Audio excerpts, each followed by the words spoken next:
Hey there, Internet. Welcome to the first review that I, Eric, am doing for the Star Wars Reporter podcast.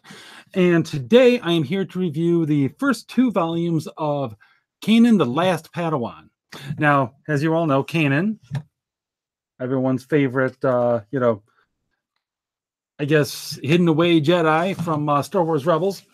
He survived Order 66 and all of that. And the Last Padawan, at least the first two volumes of it, they go over how that happened and what happened immediately afterwards. Kind of the origin story of how Kanan became who he is at the beginning of Rebels. And as we all know, he's the dashing rogue, the smuggler, the callous guy who pretends not to care about anybody, but let's face it, he really does. Um, so basically, it's all kind of a flashback type thing. You know, those TV shows that they'll give you the flashback episode every now and then. You move into the present day, but it spends most of its time going over the past, and it picks up. It picks up basically with Kanan, who is not Kanan at the time. His name is Caleb. With him meeting his Jedi Master, who is kind of recovering from rather a crushing defeat at the hands of General Grievous. Her name is Master Depa Balaba, if I'm pronouncing that correctly. Who knows? And she chooses him as her Padawan and winds up taking him into battle, and he does really well. He actually kind of finds his place in battle, even though he's young even for a Padawan. But he likes it. He really likes being in battle, which I suppose, giving who Kanan is, the person that we know, shouldn't be terribly surprising. But we quickly get to Order 66, and naturally, he sees his master killed in front of him. And he runs, listening to her very wise advice, knowing that there's no way they can both take on all of the clones that are assigned to them. And the series kind of walks you through a little bit of him trying to live homeless on the streets of this planet Kaler. Again, who knows? And I mean, it's, as far as the quality of the story, it's not bad. As far as the way it's told, it's not great. It's not one of the best comics I've ever read. It's not one of the best Star Wars comics I've ever read. Honestly, that distinction would probably have to go to Dark Empire.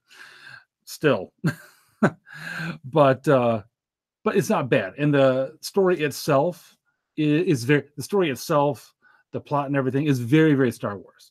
He winds up getting taken in, of course, by a smuggler who shows him kind of the ropes. He shows him the ins and outs of how to make a buck kind of flying below the radar.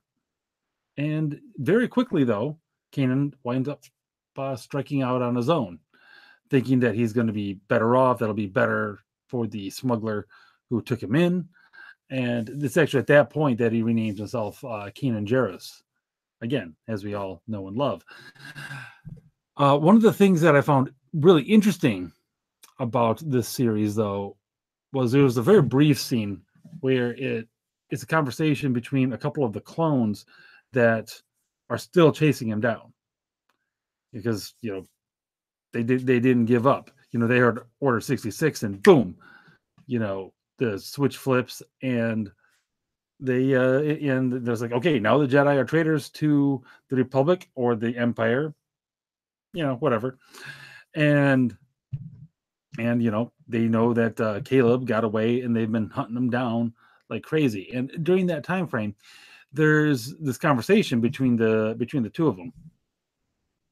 And one of them is sort of realizing that something's not right with this whole thing, that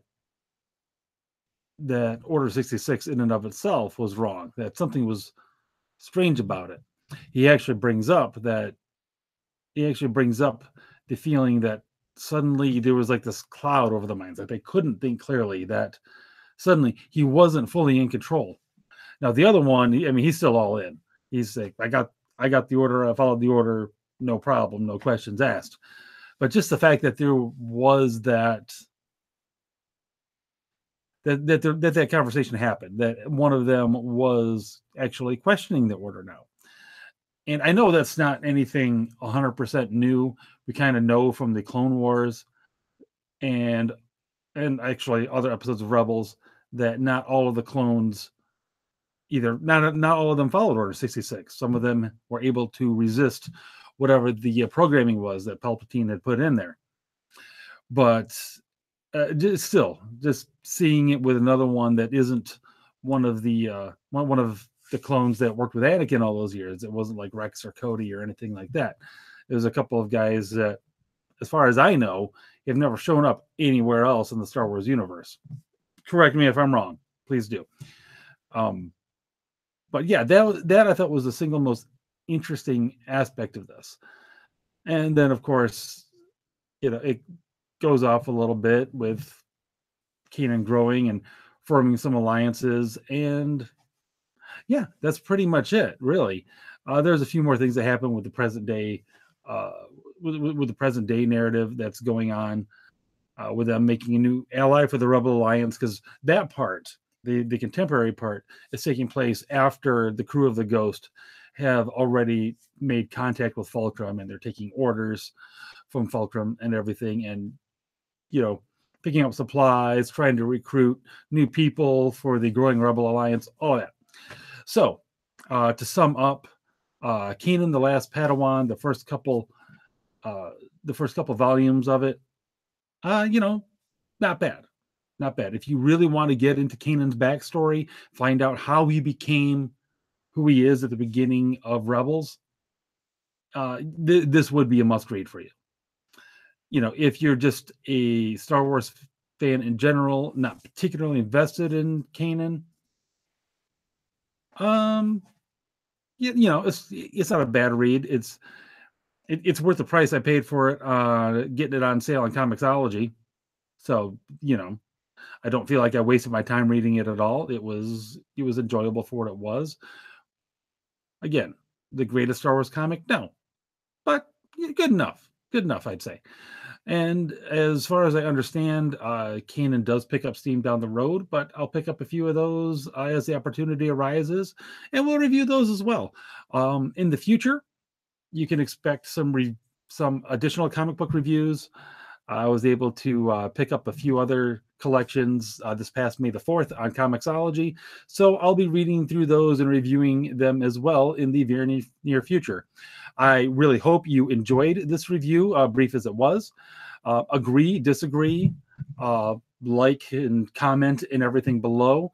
We'll take a look. Maybe we'll have a good old-fashioned Star Wars nerd debate. Those are always a good time, especially if you've ever watched our podcast or listened to our podcast, I should say.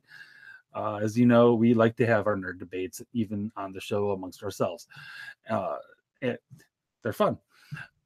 And on that note, again, like, share, subscribe.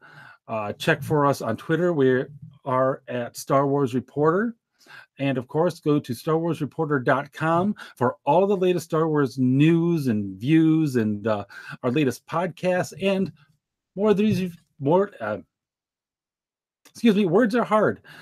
More of these reviews coming soon. All right. And until then, may the Force be with you.